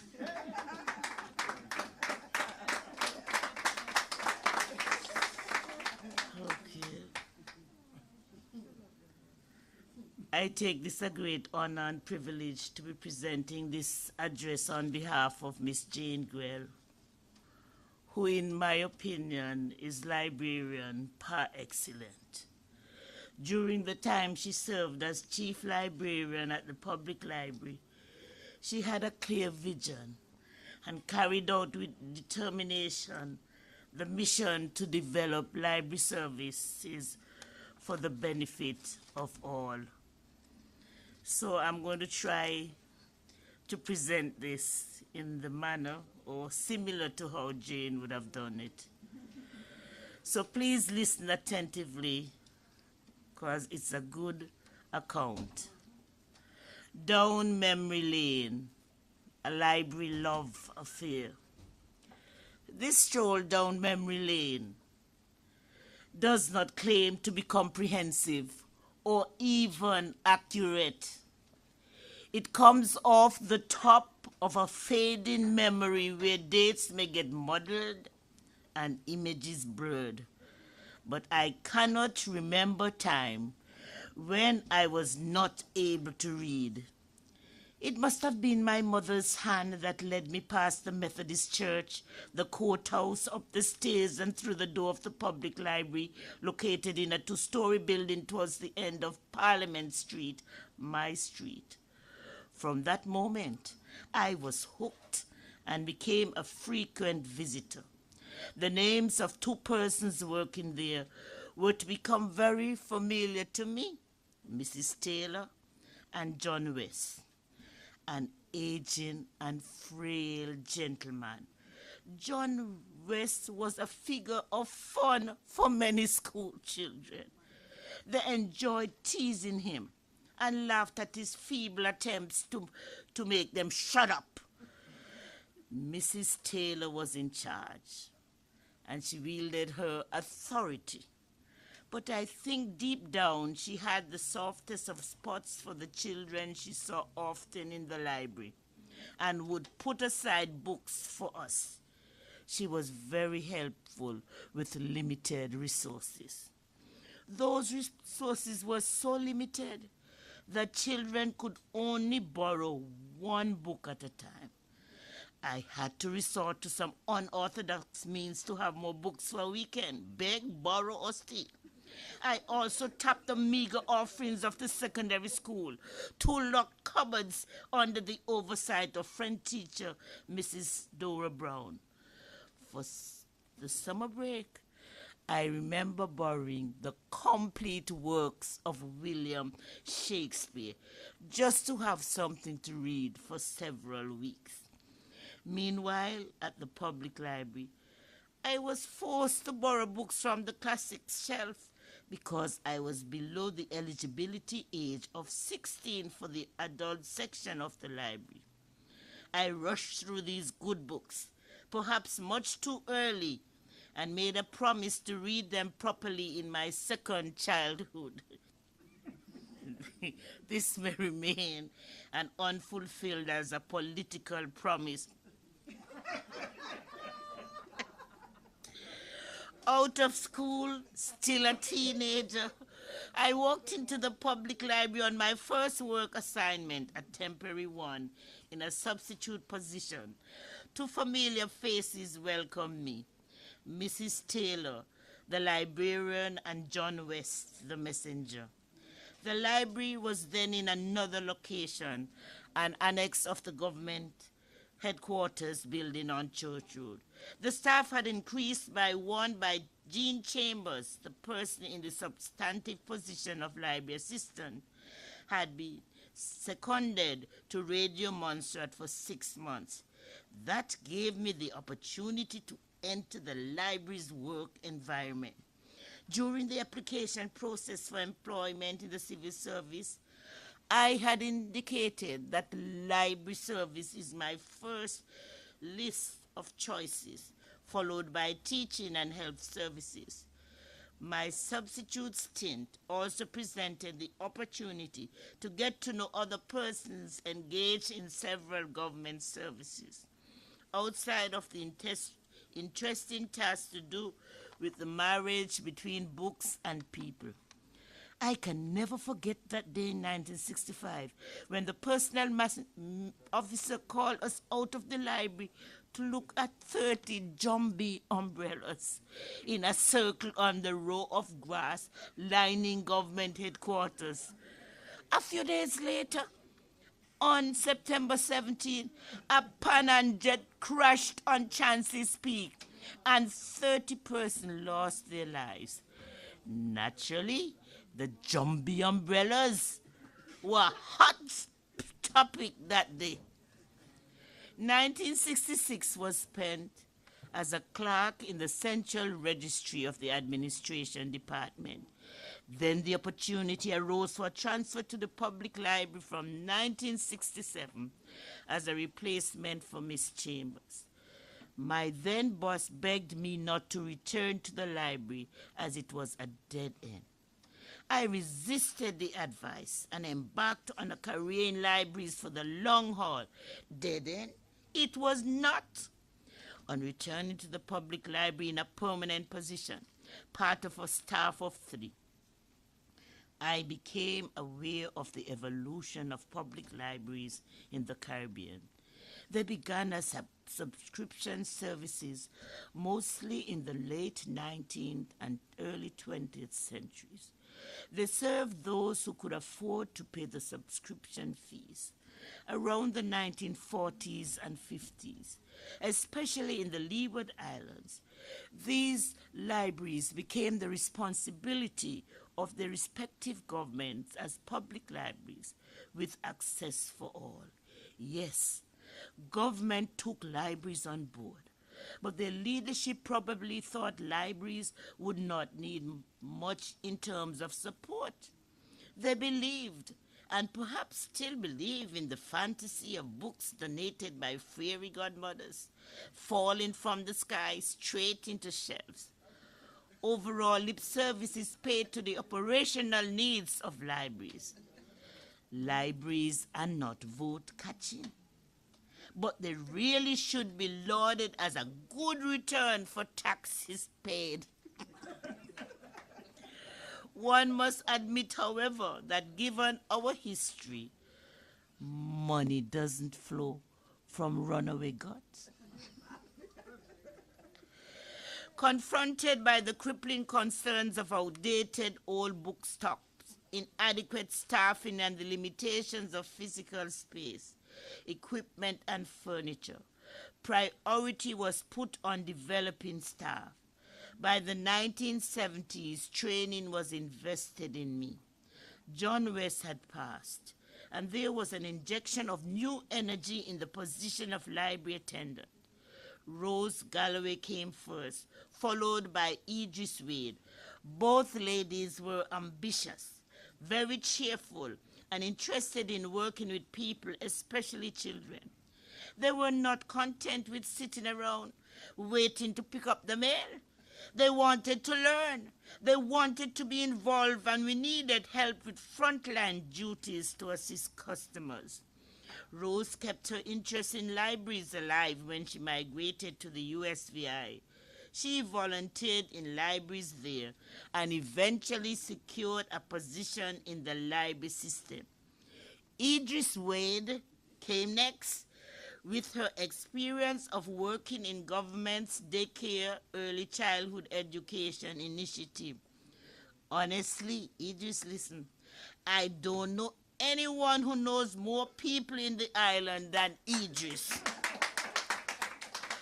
She just loves to engage with people in all age groups, and this quality is valuable in a library or any service. Her knowledge of people was certainly useful for planning certain programs or resolving issues. During this time, government responded positively to the argument that the library needed more support staff for the development of service to be given more momentum. Both Olivia Daly and Rachel Buffon joined the staff as reliable, trustworthy, and efficient clerical officers who gave solid support to the mainstream library services.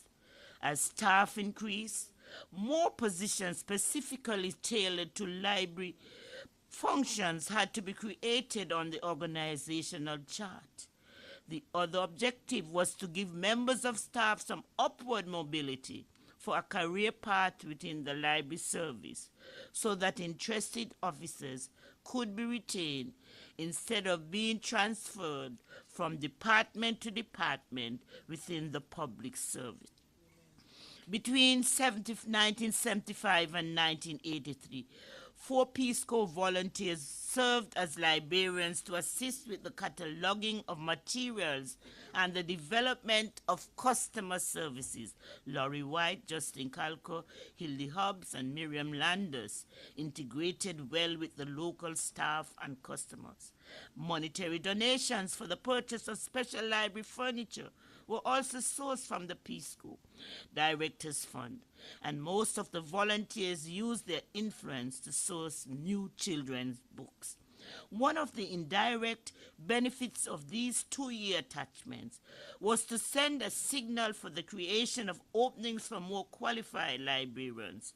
Fortunately, on the international and regional scene, the spotlight was beaming on the information age and the critical need for training. The University of the West Indies established its Department of Library and Information Studies in 1972.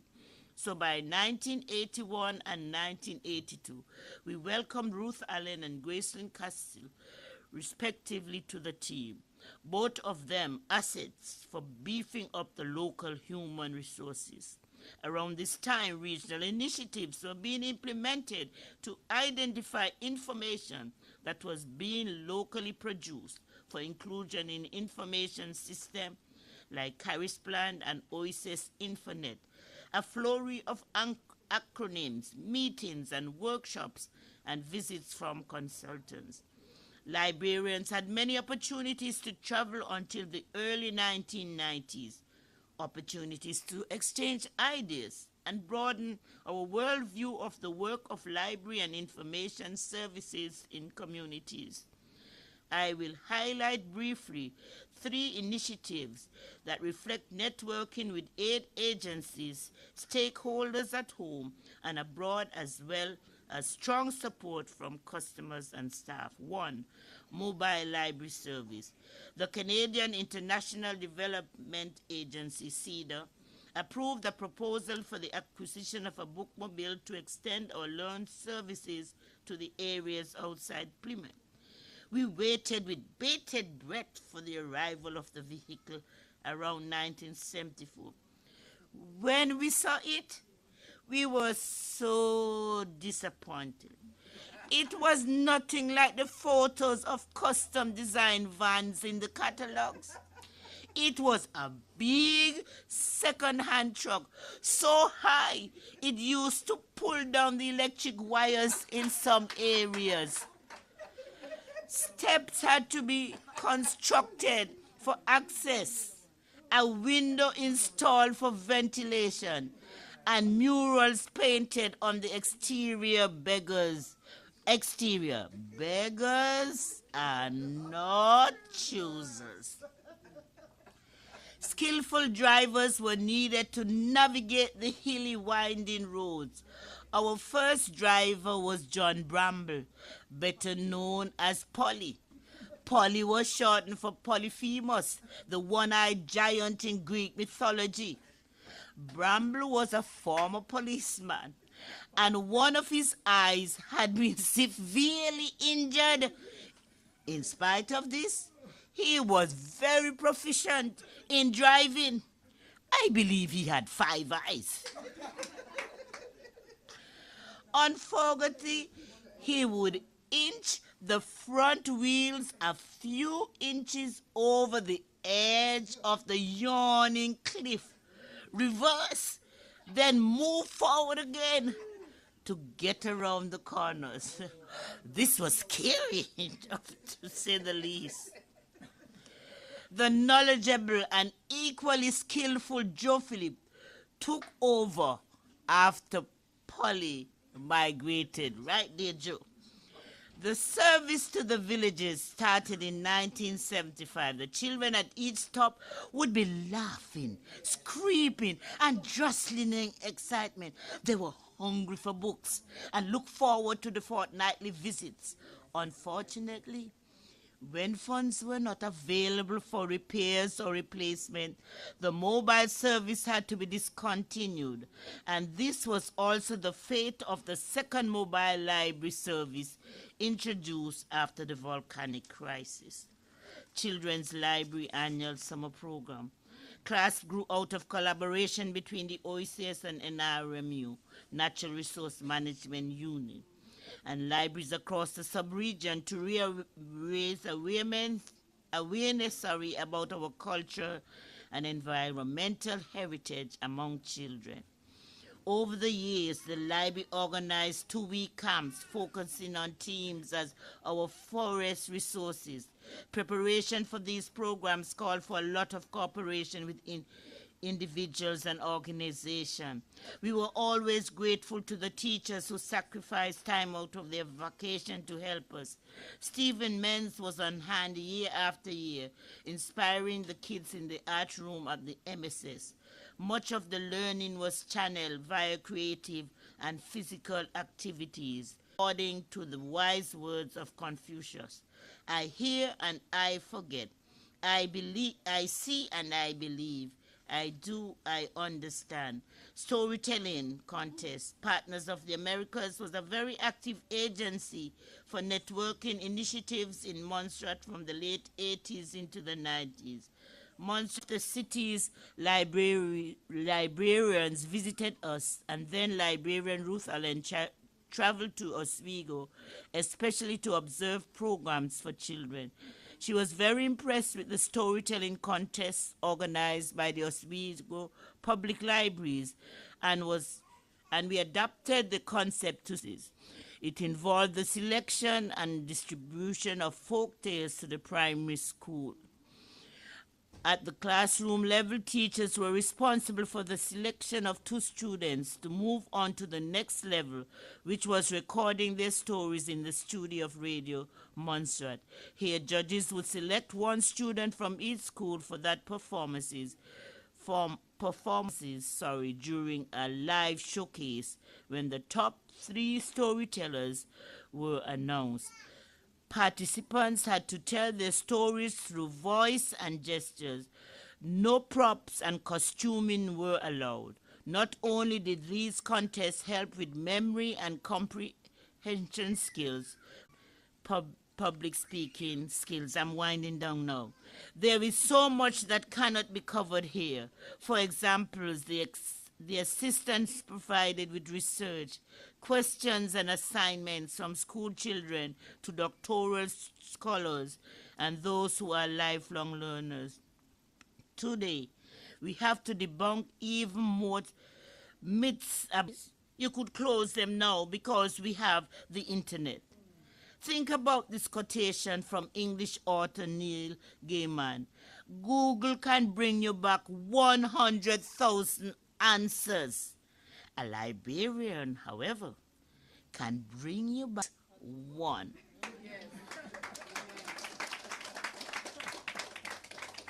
I am sure you all appreciate how overwhelming it is to sift between the good, the bad, and the ugly. And that is the business of libraries. Relevant information is not free on the web, and the public library must have funds to subscribe the authoritative databases of information. There is no war between libraries and technology. Technology gives us tools and new formats for accessing information, and the public library still has to bridge the gap for everybody. But we will still need to upgrade the physical space to house services, electronic formats or otherwise. Will we need less bookshelves, but more social spaces for our customers? Digital bars, discussion spaces, technology labs, play areas for youngsters, zones for teens. Had nothing. I needed some space away from the losses. Never really thinking I would be adventurous enough to leave the comfort zone of working with staff and customers that I knew and had rapport with. It was tough, but I did. I am a nomad now, moving from house to house. But you carry your home in your heart, and my neighbor string is still buried deep, even deeper now, under a mango tree in Gages. And I can't forget the energy of Parliament Street, Church Road, the only libraries on those roads, and the Dream Library shrouded and waiting in the wings, not too far away. She sends her sincere thanks. Amen.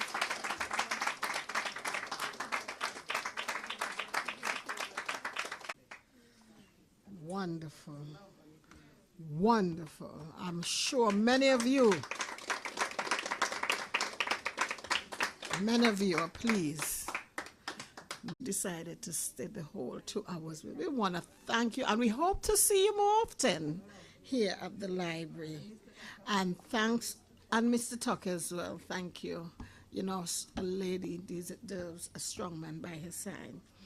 And thanks also to Mrs. Hector for also gracing us. We are very thankful because we don't see y'all often. We all don't want y'all to come. We all want y'all to come. Okay? And let me thank the audience for coming, because without you, we will not have the claps and we will not have the oohs and the ahs. Thank you all for coming. and making this event what it is. And I cannot close without thanking Mr. Bass. Mr. Bass visits us here at the library quite often, and he highlights certain literature that's in the library that we can tap into to get information that way. Mr. Bass, I just want to thank you, and keep coming. Keep coming. I want to let you all know of something that we want to start. We start here at the library club, right? And if you're interested, kindly give us a call so that we can get your name on the paper and set up a meeting so that we can move forward, because we can't put too much pressure on the minister at the same time. We have to find other ways where we can get donations. So we want to start the Friends of the Library Club so that we can have fundraising and, you know what I mean, so that we can really bring this library to where we want it to be. And with that said, I am going to close now, and we ask that you partake of the refreshments. Before you go, we have some tokens. You can either get a bag or cup. You can't get both. And we also have little exhibits. The Montserrat Community College has joined with us today. They have the exhibits with their programs. Thank you, Mrs. Kirby, for being here as well. And the University of the West Indies. They have some books there. Some are for sale, and they're pamphlets. So nice.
reveal